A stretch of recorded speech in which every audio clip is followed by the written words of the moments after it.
Halo, Assalamualaikum warahmatullahi wabarakatuh. Welcome back to my YouTube channel. Yuk belajar bahasa Inggris.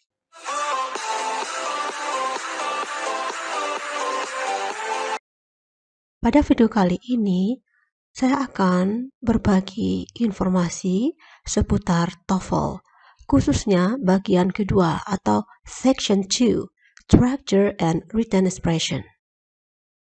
Sebelum kita bahas ke detail masing-masing bagian yang ada di Structure and Written Expression ini, akan saya perlihatkan secara garis besar apa saja yang akan kita pelajari di Section 2.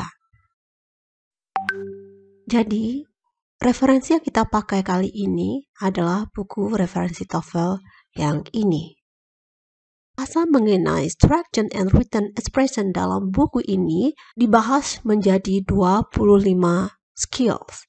Skill 1 sampai 25. Bisa juga untuk lebih detailnya bisa dilihat di video saya sebelumnya.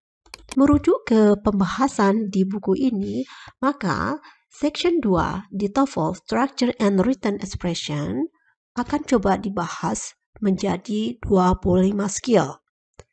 10 skill untuk structure-nya dan 15 skill untuk written expression-nya. Sekarang kita akan mulai dengan Section 2 Structure. Pertama yang perlu diingat di dalam pembahasan structure ini adalah sebagai berikut. Procedures for the structure questions. Paper TOEFL test and computer TOEFL test. Jadi, skill ini diperuntukkan untuk tes TOEFL yang berbasis paper atau kertas dan berbasis komputer. Sedangkan berbasis internet tidak dibicarakan di sini.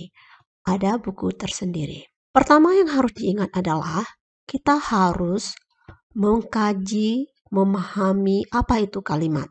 First, study the sentence.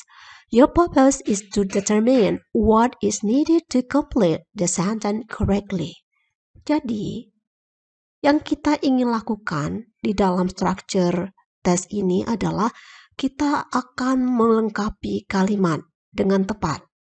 Jadi, harus kita pahami bagaimana kalimat itu sendiri.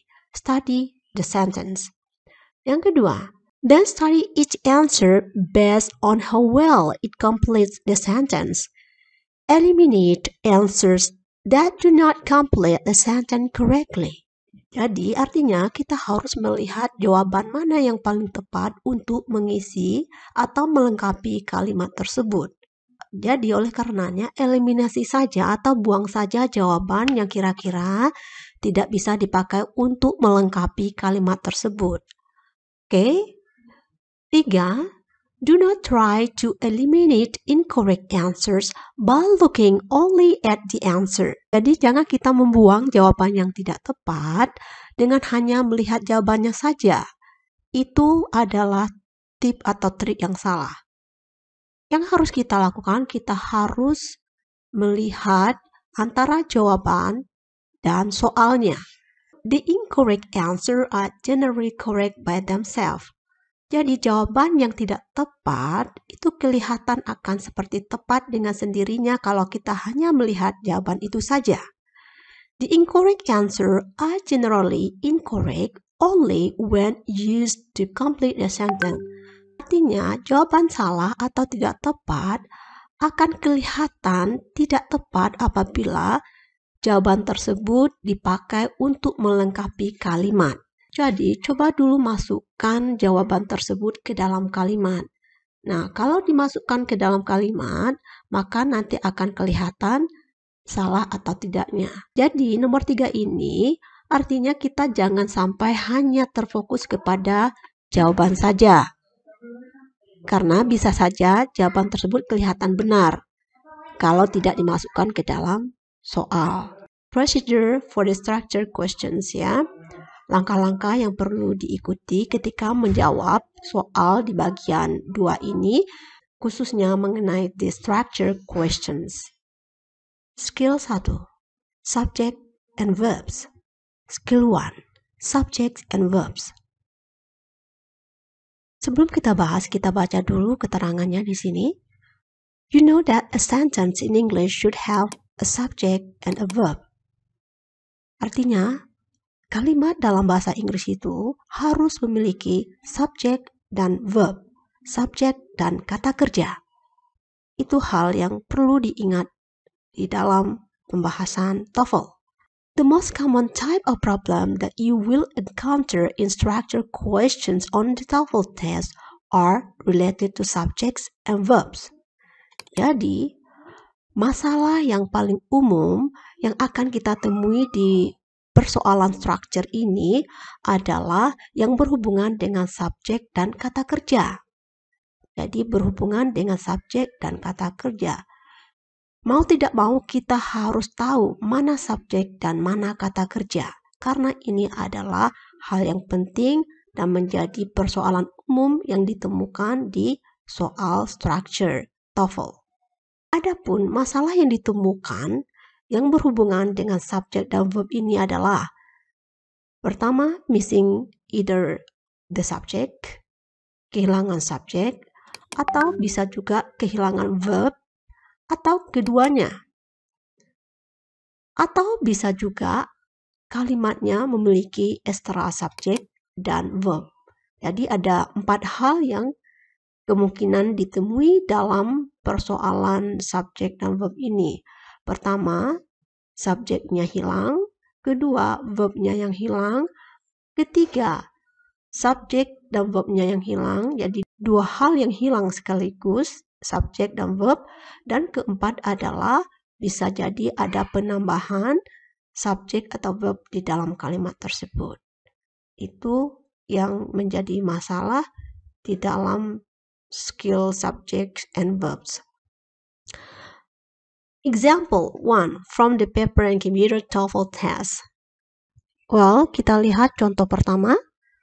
Blah blah blah was ringing continuously for hours. Lihat, apakah di sini kalimatnya masih ada subjek atau tidak? Kemudian kata kerjanya masih ada atau tidak? Itu yang harus kita perhatikan. Nah, kalau kita lihat di sini kata kerjanya masih ada. Itu diawali oleh was ringing. Ini adalah kumpulan kata kerja. Ringingnya adalah kata kerja. Kalau was ini dikategorikan sebagai to be. Yang menjadi pokok di sini adalah ring. Ringingnya kata kerja utamanya. Was ini pelengkap kata kerja. Di dalam sintaksis itu dinamakan juga to be, dinamakan to be, atau di atasnya lagi bagian dari auxiliaries, ya, kata bantu. Oke, ini sudah ada kata kerjanya. Oke, jadi yang hilang di sini adalah subjeknya. Kita lihat yang A, apakah A bisa menjadi subjek? Perlu diingat apabila ada kata yang berakhiran li, seperti ini, loudly, kemudian ada beautifully, slowly, itu tidak bisa menjadi subjek. Lebih tepatnya merupakan kata keterangan, ya. Kemudian in the morning ini tidak bisa menjadi subjek karena ada preposition in. Jadi apabila kelompok kata dimulai dengan preposition atau kata depan seperti in, at, on, maka itu tidak bisa menjadi subjek. Maka kita hilangkan ini. Kita salahkan. Sekarang ada 2 pilihan, the phone dan the bells. Antara the phone and the bells, mana yang bisa menjadi subjek di sini? Karena kalau kita tidak masukkan ke dalam kalimat, maka kedua-duanya bisa menjadi subjek. Jadi, ini bisa menjadi subjek. Kalau kita perhatikan, oh subjeknya yang hilang. Ini bisa menjadi subjek. Kedua-duanya bisa menjadi subjek. Kita harus memilih manakah yang tepat untuk mengisi titik-titik di sini, the phone atau the bells. Kalau begitu, kita harus lihat bahwa subjek, kalau ketemu kata kerja, maka kata kerjanya itu harus dalam bentuk apa? Kalau subjeknya tunggal, maka kata kerjanya harus ditambah S atau ES dalam bentuk present. Kalau tidak dalam bentuk present berarti dalam bentuk past. Kalau dia menggunakan to be, maka harus is atau was. Nah, ini kalau subjeknya tunggal. Bagaimana kalau seandainya subjeknya itu jamak? Kalau subjeknya jamak atau lebih dari satu, maka kata kerjanya tidak perlu penambahan S atau S dalam bentuk presentnya. Sedangkan apabila menggunakan to be-nya itu harus are atau were. Sekarang kita perhatikan. The font ini apabila kita jadikan kata ganti, maka apakah tunggal atau jamak? Kalau tunggal itu seperti it, he, she. Kemudian kalau jamak itu we, they, you. Nah, seperti itu. Kalau kita ganti font, maka kata ganti yang tepat adalah it. Kalau bells, they karena jamak.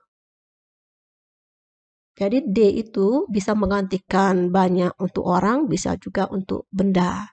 Contohnya anjing-anjing itu berlari, mereka mengejar kucing. Jadi mereka di situ adalah anjing-anjing, bukan manusia.